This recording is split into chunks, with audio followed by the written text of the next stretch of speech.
Hey there, soulmates. We have plenty to discuss on FOXSOUL's Black Report for November 17th, Founders Day for the mighty men of Omega Psi Phi Fraternity Incorporated. Happy Founders Day. I'm Courtney Hicks. And I'm Nicordelai Corte. We are so honored to stand behind this desk each and every day to take you on a journey across Black America and the stories that impact our people. We're here to give you our news, our views, and our voice. We begin with an update on the tragic shooting at the University of Virginia.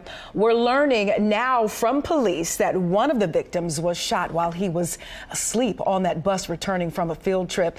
University officials and police say the shooter, Christopher Darnell Jones, seen here, joined a group of about 24 others on a field trip Sunday from the Charlottesville campus to see a play in the nation's capital.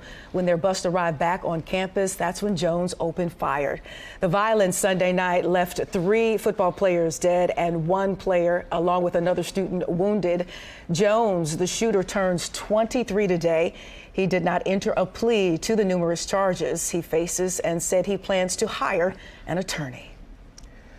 Another disturbing update, this one from the young female business owner who was killed while vacationing in Cabo. We're now learning her death is being investigated as a criminal matter, according to the owner of the villa where she was staying.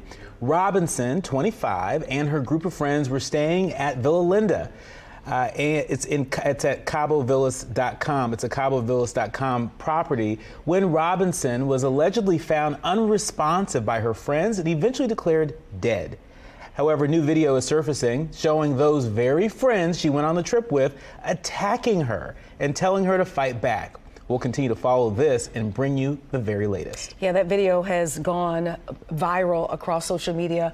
Lots of comments in regards to, watch who your friends are, in regards to just how violent that attack was. I did stand to see just a few seconds of it. And from what I'm gathering, according to new reports, there was actually reports of a broken spine. Do you know how hard an impact has to be to break a spine? And that attack was vicious. And you're right, you hear someone else who is taping that video saying, fight back. You can hear her saying no. The funeral was this past weekend. I know her mom has put down thousands of dollars thus far to try to get some answers and clarity and justice. It is absolutely heartbreaking, and it really is bringing this whole chat about friendship and who your friends are, and jealousy and envy. And we'll just have to continue to follow this very sad, tragic story. It's terrible. It's terrible. Yeah. I mean, just out on vacation, with friends and loosely speaking, and ends up dead. Right? It's just absolutely terrible, and we'll continue to track that. And also the University of Virginia story. Also, very sad details still coming in on that. Sure. In San Diego, the 26-year-old gay businessman who claimed to be a hate crime victim has been charged with insurance fraud. According to reports from the San Diego Union Tribune, Avante Hartsfield also faces a grand theft charge. This week, Hartsfield entered a not guilty plea to the charges stemming from an October fire that destroyed his Rollin' Roots truck. Hartsfield claimed at the time that the fire occurred following several days of escalating incidents that made him feel targeted. He said someone cut the electrical lines to the truck and placed a noose over his office door a few days before the food truck went up in flames while parked outside. The investigation is ongoing. All right, it's the news some soulmates in LA have been waiting for, as Karen Bass is now projected to be LA's first woman mayor, and she's a sister.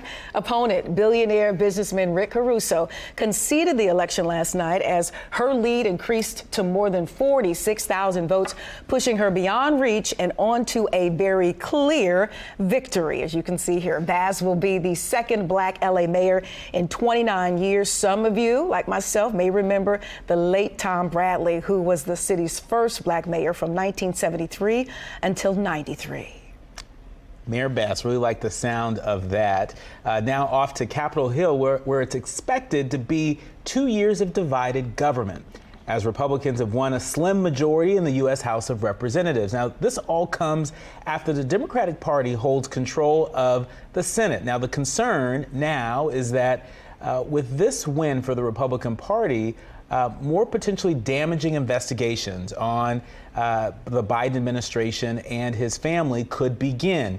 Now, while the loss of the democratically controlled U.S. House of Representatives is a setback to the Biden-Harris administration's legislative agenda, President Biden congratulated the Republican Party and said he would work across the aisle to deliver results. Now to an update to a story we told you about early in the week, as construction has resumed at the Obama Presidential Center nearly a week after being halted when a noose was found at the site on Chicago's South Side. Now, according to Lakeside Alliance, a partnership of Black-owned construction companies, they say over the last several days, all staff on-site workers have participated in anti-bias training. Additional safety and security measures have also been implemented. Police are still investigating the November 10th incident. No one has been charged. Lakeside Alliance has offered a $100,000 reward to help find who's responsible. The Obama Presidential Center is expected to open in 2025. And speaking of President Obama, today in New York City during a two-day democracy forum, the former president is expected to announce that the Obama Foundation program that's trained hundreds of young leaders across Africa, the Asia Pacific, and in Europe is being expanded to include the United States. The Obama Foundation Leaders United States program is a 6-month leadership development program for emerging leaders between the ages of 24 and 45. The program will serve more than 100 leaders from the U.S. In its first year, participants will be chosen through a competitive application process. With the recent midterm elections, we've been talking a lot, Nicola, about young leaders, and young NAACP leaders are now demanding gun safety reform following Virginia's deadly shooting, as a group of millennial and Gen Z NAACP leaders sent an open letter to governors across the country. Now, the letter called the shooting, quote, another senseless and tragic school violent shooting, and calls for bold leadership, safety measures, solutions, and the need to come together in support of these steps. Now, in June, the NAACP supported a gun safety bill that was the most comprehensive bipartisan gun violence prevention bill Congress passed in nearly 30 years. In Alabama, a women's volleyball team from a small historically black college withdrew from their conference tournament after a member was subjected to racial abuse during an awards banquet. According to reports, a Talladega College player received an airdrop from a random person with racially motivated pictures now attached during the Southern Stats Athletic Conference volleyball awards banquet. Officials didn't release details on what the image showed, but the conference described the act as, quotes, vile and vicious. The team left the banquet and quit the tournament. The college said in a statement issued in support of the players' actions, an investigation is underway. To Virginia now, where a legislator has introduced a measure to bar transgender student athletes in the state through high school from competing on sports teams consistent with their gender identity.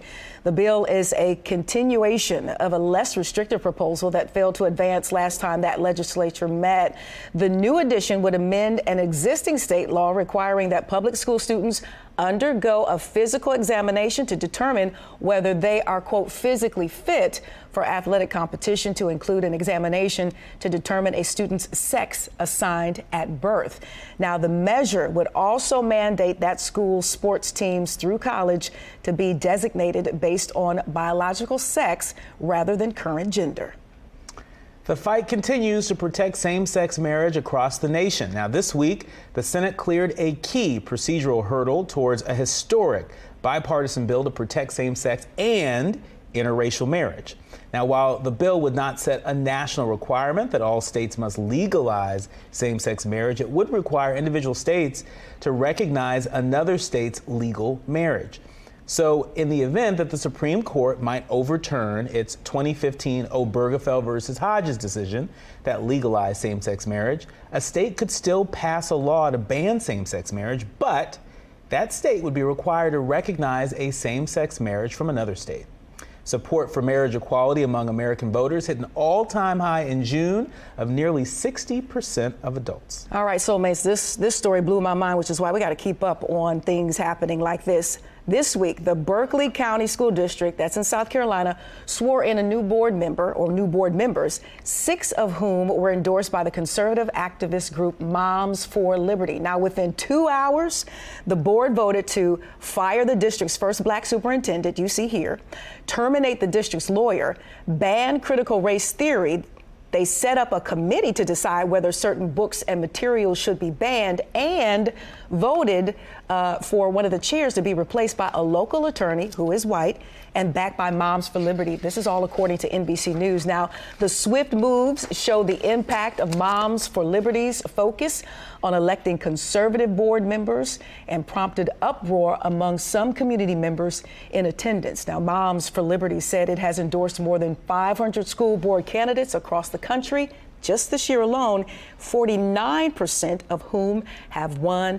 Nicordelai Corte, I know you have a lot to say about this. I mean, this story is so important because it is such a powerful example of what conservatives, what activist conservatives are looking to do across the country. And you're absolutely right. If we're not paying attention to this, they want to replicate this across the country. We heard you just say it. That's right. 500 school board races across the country, of which half of these folks, half of these folks have won their elections. That's right. And it hasn't even been, it's been barely a week since the election. And look at how swiftly they have acted to get rid of the superintendent and to ban books. Critical race theory. Right. You know, to get rid of critical race theory, which in so many schools, you know what that means? Banning Black history. That's right. Right. And so this could be a very different Black History Month, you know, if we continue to allow folks on the right, you know, to get into power on these local school boards. It's really going to fundamentally undermine the education of Black kids and everybody else across the country. And it is also important to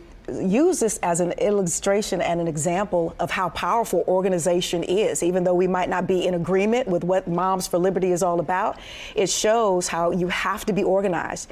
You have to have a game plan, a vision, and you have to stay on code in order to get things done. So that's what I've kind of extracted from this situation as well. We got to get and stay organized. And Courtney, to your point about them being organized, Moms for Liberty, let's just unpack that for a minute. Which moms? Which moms? You know, and liberty for whom? Because there's nothing about what they just did that suggests that Black moms are leading this effort. There's nothing about what they just did that suggested that they are about the liberty of our people. And so we need to wake up and pay attention. Let this be a cautionary tale that we do not repeat as we look forward to future elections across the country. Duly noted. Okay, back here to FOXSOUL's Black Report's headquarters, Detroit that is celebrating its rich diversity by hosting the world's largest Kinara. For those who don't know, that's the candle holder used to commemorate the 7-day Kwanzaa holiday. The Motor City Kwanzaa Kinara will reach 30 feet tall and feature its traditional red, green, and black candles topped by solar-powered lights that stimulate flames. Sponsors raised $75,000 to create the structure, set to be located in Campus Martius in the city's downtown area. According to organizers, it will join the annual Christmas tree and menorah in the park's festive environment and commemorate Black life, community, and culture. Kwanzaa here in Detroit, as a native, is very big. We do Kwanzaa, and there's plenty to learn and pull from it as it talks about unity and leadership and love for one another, and it starts the day after Christmas. Well, I can't wait to check it out. I have never experienced the Kwanzaa celebration here in Detroit. I certainly have heard people talk about it. Dr. Karenga, the founder of Kwanzaa, lives in Los Angeles. He is a friend, and I'm sure he is smiling looking at the celebration taking place, or about to take place here in Detroit. And now that you have relocated to Detroit, you will experience Kwanzaa. Amen. Still ahead on FOXSOUL's Black Report, you could be owed money from a canceled flight. You got to check those flights and check that airline, because they'll keep that money and not tell you about it. That's right. We're going to tell you about that and the latest lawsuit that has the airlines paying up. We'll be right back. You're watching FOXSOUL's Black Report. You're going to get some.